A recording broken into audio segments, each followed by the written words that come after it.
and welcome to episode 63 of the podcast. And thank you very much, guys, for watching on Spotify and on YouTube, and for listening on whatever your preferred podcast audio platforms are. Oh, it's been a really warm week here in Kent. I've had a couple of days off, which is nice to have a bit of downtime. It is super busy here at Gaslec, and it always is. If it ain't one thing, it's the other. So I've had a couple of days off and went to Goodwood Festival of Speed over there in West Sussex. They say there's a downturn in the economy down there, but I didn't see it with all those hypercars and sports cars and everything in between. There was so much money being thrown around. I felt like the poorest one there, I'll be honest, at £3.35 for a can of Orange Tango. Yeah, very, very expensive. So if you ever do go, take your own food and drink if you can. So in this week's episode, we'll be exploring compression fittings. So when we get new people coming on with us here at Gaslec or within the industry, we have problems of how tight is tight, basically, and what is enough. So I've got a couple of little tips on that there that I want to run through and show you from there on how we do it here at Gaslec. But first of all, here's my friend Sean to tell you a little bit more about the podcast. Are you a new person coming into plumbing and heating? Are you a homeowner that likes a bit of DIY? Or are you a business owner and want a bit more knowledge before you make some decisions on your plumbing and heating? Stay tuned to the podcast and hopefully we'll be able to help you out with some of your questions. So in your home, plumbing usually comes in two sizes. So 15mm and 22. There are a few exceptions to that with microbore heating pipes, or if you've got a really big old system, you might have a bit of 28, but really we'll just focus on 15 and 22. That's mainly what you're going to see. Under the sink and basin, so the sinks are always in the kitchen, basins are always in cloakrooms and bathrooms. A lot of people get these two terms mixed up. We understand what you mean by when you call in and say it's a sink in the bathroom, but it's actually a basin. But typically, because of the low water flows needed really for washing your hands, brushing your teeth and rinsing out a flannel, you don't need a massive water volume. So typically these are in the 15mm category. If you're having a shower, valve fitted on, because of the way the water is delivered, we don't need a huge volume of water coming through. So these are being typically in 15mm as well. And the only place you normally see water systems on 22mm is under the bath. Obviously, we've got to fill up a large volume of water within a reasonable amount of time. So these will tend to be in the 22mm category pipework coming through. So old plumbing, sort of pre-1972, so that 71, 72, the early 70s, was imperial. So we had 1/2 inch, we had 3/4, and we had inch. Okay, because what they did is they measured the pipe size internally, because we come over from the old steel and barrel days onto the copper, and that's how steel and barrel was actually measured. It was the internal pipe sizes. So we had the 1/2 inch, 3/4, and inch from the internals. When we changed over sort of that early 70s, we changed over to 15, 22 and 28, which was then external sizes of pipework rather than internals. So when we have when we're very mindful, when we come into a property and you go, this is maybe in the 60s, this was done, maybe late 60s, we're looking at maybe we've got some imperial pipework. So on the 15 side, we can solder 15 to 1/2 inch with a coupling. It's a little tiny bit rattly on the end feed fittings, but the solder will take that up. And when it comes to doing in compression, it'll go into a normal compression with a normal 15mm olive, and that'll pull up absolutely fine without any problems at all. And that helps convert from one size to the other. But typically there's not a problem. And it's the same on the 28 and the inch. Usually the 28mm coupling will go onto the inch absolutely fine, do that up, and that will transfer it from the old to the new. But the main problem we have is the 3/4 to 22. They are slightly different. The 3/4 is a slightly smaller fitting. So when you actually put a 22mm fitting on a 3/4, it does rattle around and you can't solder up the gap because it's just a bit too big. And when you're doing the compression fittings, the 22mm olive doesn't crush down that far to take up the difference in the pipe. So you need the metric imperial olives to go onto there. And you can see them on the olive. They've got a slight taper on one side, and that taper goes on the 3/4 side. So it comes onto the pipe. But if I have one here, I'll show you. But I haven't got one to hand. And that will then go in. And that's how we then convert the 3/4 over to the 22mm. And from then onwards, it's then easy peasy because everything's now into the metric side. So gravity or tank fed hot water will usually be in 3/4 or in 22 for flow rates. So if you've got the gravity side, so as we know that a pressure on the gravity is 0.1 bar per meter. So we don't have a lot of head of pressure, and that's why sometimes in lofts we can get tanks that are quite high up in the loft, up on little platforms coming off the rafters and coming down and being supported, and that's all because of the that we're trying to create that little bit more pressure. By another metre or two, we've gained an extra 1.1 or 1.2 bar of pressure onto the typically onto the bathroom.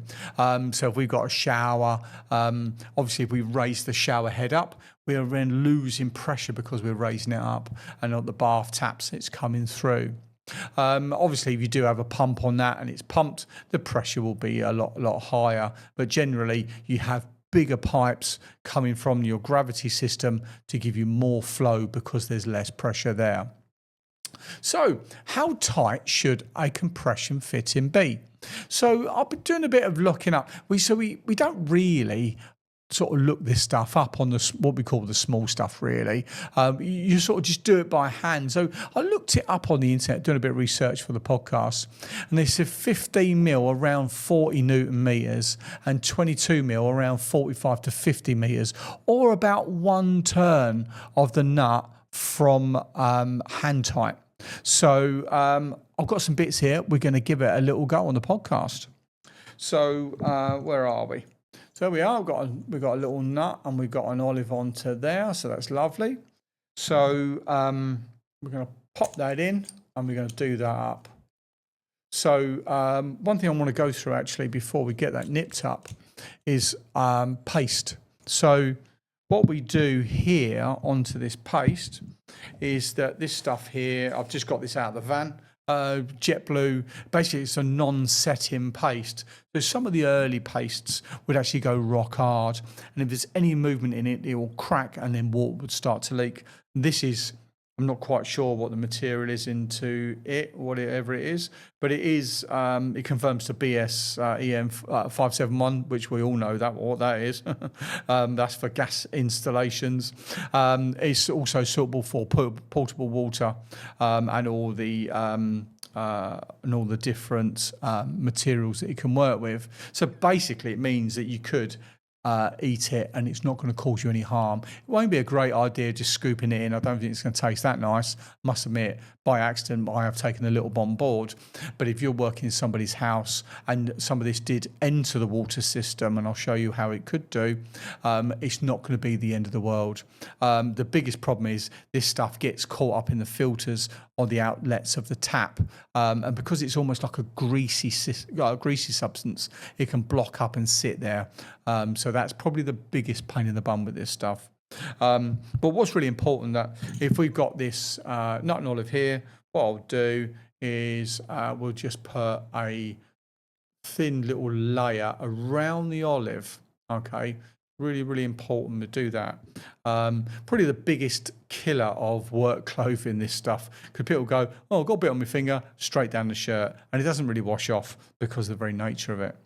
So so there we are. So that will then pop into there. That'll pull up. So where we've got the two metals, we've got brass here and we've got copper here and a copper olive on this situation, and a brass nut. When we're trying to now pull up, obviously we have a lot of friction. I'm going to put the lid on that before I put my elbow in it. We have a lot of friction on the two metals to try and create the joint.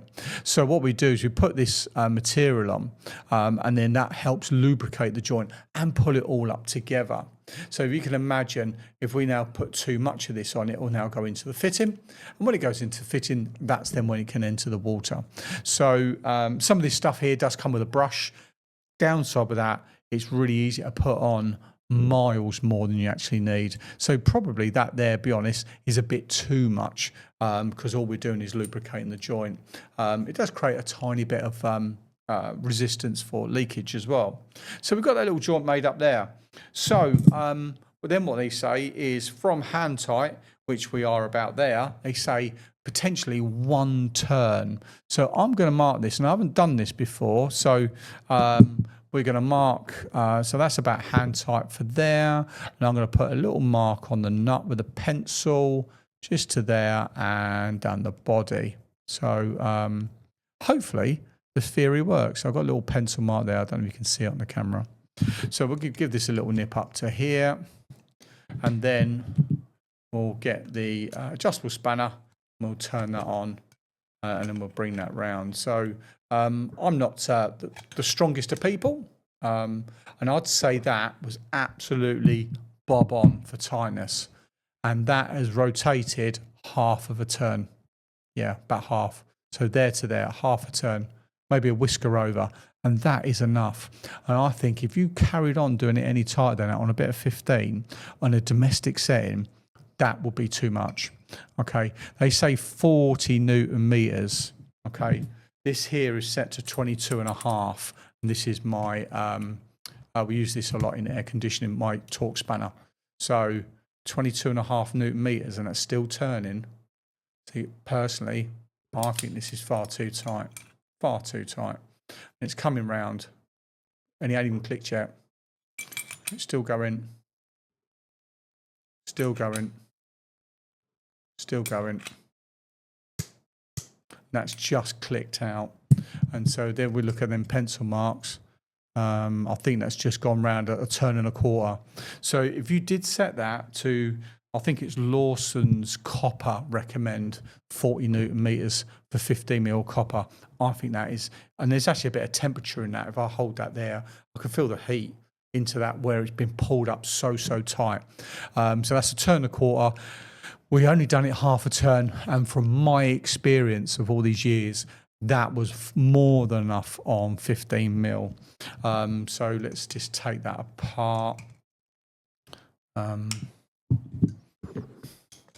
It is possible that they're talking about that 40 Newton meters without any sort of slip at all in there, or the the plumbing paste. But yeah, so let's just get this apart. Doesn't make very good listening, does this, to be honest? So hopefully you're watching this, and then we can then just see what we've got. So we've got the old classic here. I'm just going to clean that olive off. So what we've got, I don't know if you can see that. It's a bit bright on the lights here. That olive there is classic over tightened, and it's going to be too difficult to see. And what this has done is massively ridged. So at 40 Newton meters, well, I don't even go up to 40 Newton meters, but 40 Newton meters. What we've done here is we've now, the whole of this olive is completely compressed, and it's pulled in, and it's dented the copper pipe. And on the inside of the pipe, it's actually ridged it on the inside. So that is massively over tightened onto there. So what I'll do is I'll show you, we've got a spare olive here. Here we are. So I'll show you on the other side, one without being over tightened. Get some little bit of paste on it, onto the olive. I'll show you what it should sort of look like instead. I'm just going to pull this up. There we are. Get that onto there. So using my method, pull it up, which in theory is going to be half a turn from hand tight. There's a reason why we sort of start holding grips like this, big spanners, because it's so easy to over tighten things with the bigger the spanner. So this is just a big spanner for the sake of big spanners, and it does bigger things. But that, I'd say that's about tight enough there, which is probably on that half a turn. Oh, my microphone. I'll put it about half a turn from hand tight. And then if we then have a look at this nut, I'll just clean that up so it's a bit more visible. I don't know if you can see the difference between the two olives. So this is a lot more narrower and sort of rounder, and this one's still sort of a bit more flatter onto the olives. I don't know if you can see that there. So yeah, and it hasn't, looking down, it hasn't distorted the pipe. So in theory, if we needed to take this off and redo that, we could do that. On this side here, if I'd have thought about it, I'd have put on my olive slicers, cut that off, and you can then see the pipe is now damaged. And when the pipe's damaged, we can't reuse this little bit with a nut and olive. We'll have to cut it off and then redo it again. And if you haven't got any that are coming out the floorboard and you're a bit snookered, you're a bit snookered. So that there is the compression fittings. So I'd say do them up hand tight and then probably another half a turn. But like anything, if you're doing any sort of stuff there, turn the water on, get it to pressure, and then always check your fittings then onwards, and certainly if you're DIYing. And so some people say to me, "Oh, Sean, we've had a plumber in here, a professional plumber, and he's done some work, and there's a bit of a leak." And we go, "Really? Okay, no problem at all. Show me what it looks like." And then what we then have is, I'm just making it up now. We would then go, "Right, yeah, there's the joint there," and I go, "That's DIY." Somebody who doesn't know what they're doing has gone and made this joint up. This is PTFE tape. And what they've done is they've gone and wrapped over the olive. This is the one we just done earlier. And they've wrapped it over. Now, the only time you would do this, now, if you're in a situation and you've got an over-crushed olive and it's leaking, I have seen people, and now the right thing to do is cut it off and start again. Now, I've seen people wrap PTFE tape to stop that from leaking, but that's what you see. And if you start seeing that, and sometimes they wrap it up the thread and you see it coming out and they've just done the old lot coming through, and if you start seeing that and they call themselves a professional, I'd asking questions, because that is not how we do it in the industry. So that's compression fitting. So we're going to go over and talk about a thread. So if you got the thread, so basically the the olive creates the seal. So when we've got, I've just got another fitting out of the box. So when we've got this this is a 1/2 inch thread, and we're going to marry this up to this fitting here, which is the old 15mm. And so what I was saying earlier about the old metric imperial sort of changeover, where 15 and 1/2 inch do actually line up, and I'll just show you. It lining up just there. Sort of damaged the thread a little bit on that, but yeah, and it lines up a treat. But obviously we've got no way of stopping the water coming down the thread and leaking out. So how do we stop this doing? So what we used to use is PTFE tape, and it's exactly the same for if you had like a radiator and you're doing the little valve on the end. So that 1/2 inch there is exactly the same as the outlet of a radiator valve. So there's no difference at all. And then that will be the same thread, just with a little tail on this end for the radiator valve. And how do we get these two married in? So there's a couple of ways. We have liquid sort of thread locks that we use. Now, when we're using like a radiator tail, it's just a tube. So we can wind that all the way in and we can get that to bottom out into the thread, and it doesn't matter. But if we're doing this sort of arrangement, we need that to line up. We can't have that at a 45-degree angle or whatever it is. We need that to be just right. So in the early days, we'd use PTFE tape. And the trouble is these threads are sharp and they cut in. And then if you then did it and you've done too much, you could then end up splitting this side because it's too fat, or damaging this side. If you didn't do enough, it would then leak. So one of the things that we use now all the time is something called Loctite 55, sorry, which is like just like a string. Very, very, very strong. It actually comes with its own little tiny cutter on the inside of the lid. So what we would do is I'd start it just down on that back side. I don't know if you can see that onto there. I'll hold it. I'll bring it across the thread, and then I'll bring it into the thread. One turn, next thread down, next thread down, next thread, and done. And then what I'll do is I'll then bring that up into here and then use that little cutter to cut it through. Okay, so I'll just show you what I've done. So hopefully you can see that. So what I've done there is I've passed the Loctite into the groove all the way through. Now you don't need to go up and down, up and down, up and down, because you're just going to overstress the joint. You don't need to. So, oh, there we are, moving the microphone. So there we are. So I'll put that onto there, and then we just wind that on. And I can feel that tightness already, and that is starting to get tight. And I would be very, very confident that there would hold 5 bar of pressure, not a problem. Then all we normally do is get a knife and we'll just tidy up these little ends here that are sort of sticking out. But that's that little, like almost like a little bit of rope, this Loctite 55.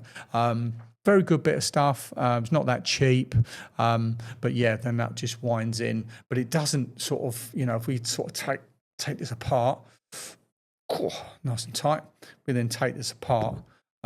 We can then see actually it's still intact. We wouldn't reuse this, of course, but the actual material itself is actually still intact. Some a little bit of fray bits that have come off. We did this with the PTFE tape, which I'll quickly do for you. And we did that a couple of turns coming through, just like you used to do the old radiator valves, and pop that in. Normally say 10 turns on the rad valves, but I think that's too many. But you can see how easy that is to snap off. And then we've got that there. And then we wind this in. And it's got like a Teflon coating on it. That's then pulling up. That's bombed out already. So that's then gone on. So potentially it wasn't enough turns. And then we can then see what that looks like. All that's done is that's cut itself all the way through. And now we can sort of take that off. But you can see it all coming off in bits where it's all cut. And these then are all potential leak points that are coming through. So yeah, it's a lot cheaper to use. I'll give you that. But yeah, this is about a tenner and these are about 12p. So there is a big difference in it. But yeah, we don't use PTFE that often here at Gaslec. It does have a place, like anything, plastic pipe fittings, compression, solder, compression, what they call it, lost me, press fittings, all do have a place. Some places are great to use them, some places are not. So that's there onto the point jointing methods, onto that. So so on taps and showers. So I want to run through this when I was doing a bit of research onto the podcast. We're talking about compression fittings. So another thing we get is taps and shower pressure ratings. So when we've got a gravity system, like your bath, like your basin, if you've got water tanks in the loft, now typically down in if you've got a typical sort of ground floor, first floor house tank in the loft, you'll have in the kitchen sink will be gravity hot, but you've already gained about another 3 meters of pressure coming to down. But remember, when we're at sinks and stuff like that, we don't need a humongous amount of pressure for them. It's mainly the baths and sometimes the showers, but mainly the baths that we notice where the real issues are. And the higher up we go towards the water tank, the less head of pressure we've got as it's coming through. So really, really simple little hack for you here is when you've got pressure rating. So if it doesn't say anything about the pressure rating of the tap in its main description, typically that would be rated for what we call high pressure, which is normally 0.5 bar to 3 bar. So that's normally up in the upper side of things. And really, if you boil it down, how do they rate all these pressures? It's to do with the waterways inside the actual fittings themselves are very narrow. So all taps are made of brass. So what they'll do is they'll actually have a smaller amount of brass as a material, and they'll have thinner waterways going through it. So actually then they'll say, oh, well, there's a tap for you for, I don't know, 30, 40, 50 quid, whatever it'll be. But all the waterways are small, the body's small, and that's how they're getting the price down, because everything's reduced in size. And that'll be good for about 3 bar.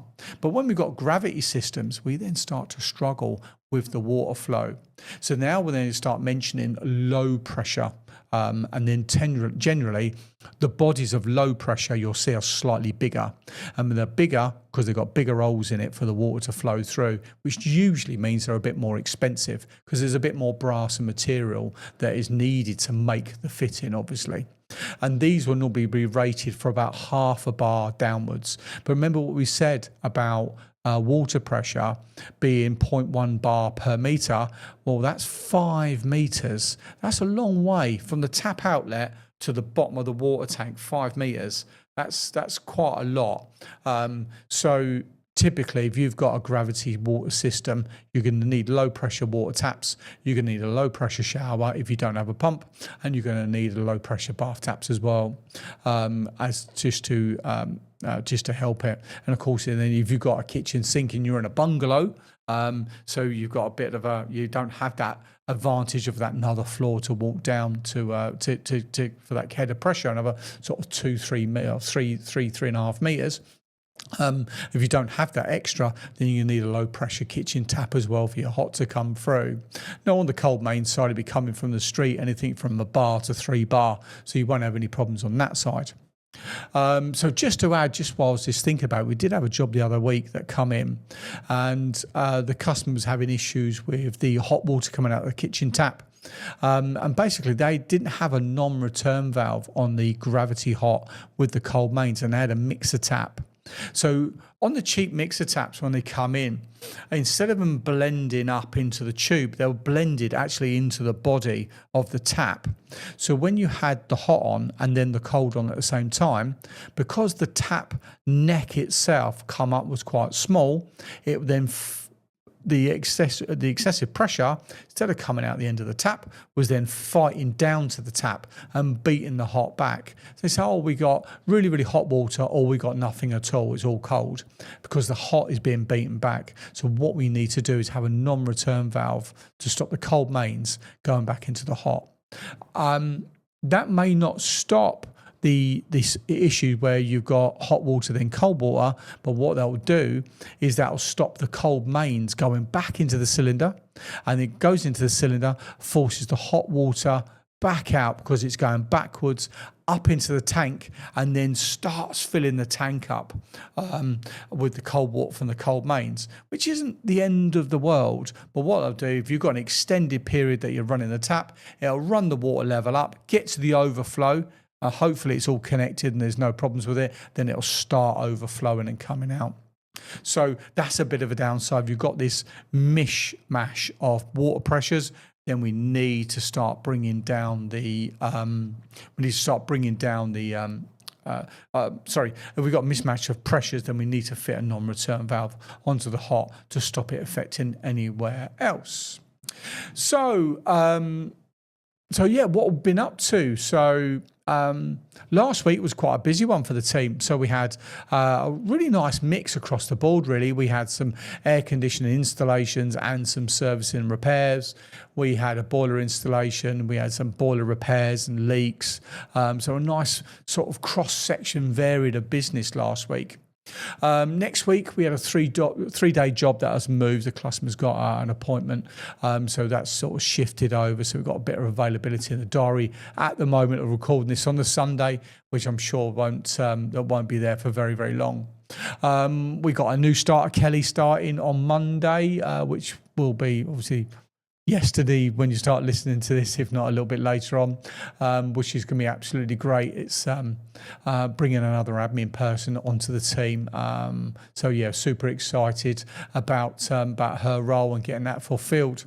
Working alongside Anne in the office, so I think they're going to make an amazing team there, taking all your bookings and dealing with your inquiries. Right, so that sort of completes this week's episode. So I hope if it was of an interest to you guys. Sorry I didn't have any bit more sort of bits and pieces. What I'll do is I'll put up on the teleprompter some prompts as we then go along, and I then just wing it a little bit. So yeah, in hindsight, I wish I'd had a sort of set of olive cutters, but I really want to get this one take sort of podcast done. So I don't want it to be taken up sort of 3-4 hours of retakes and stuff like that, trying to get bits and pieces. So I hope that was all okay for you guys. If you've got any questions, leave them in the comments and I'll get them answered for you. If you want to be on the podcast, on the radio side, or you physically want to come in and appear on the podcast, send us an email at podcast@gaslec.net and we'll see if you're a good fit for our listeners and our watchers as well. So have a fantastic week, whatever you're doing, and stay safe. Take care, guys. Goodbye.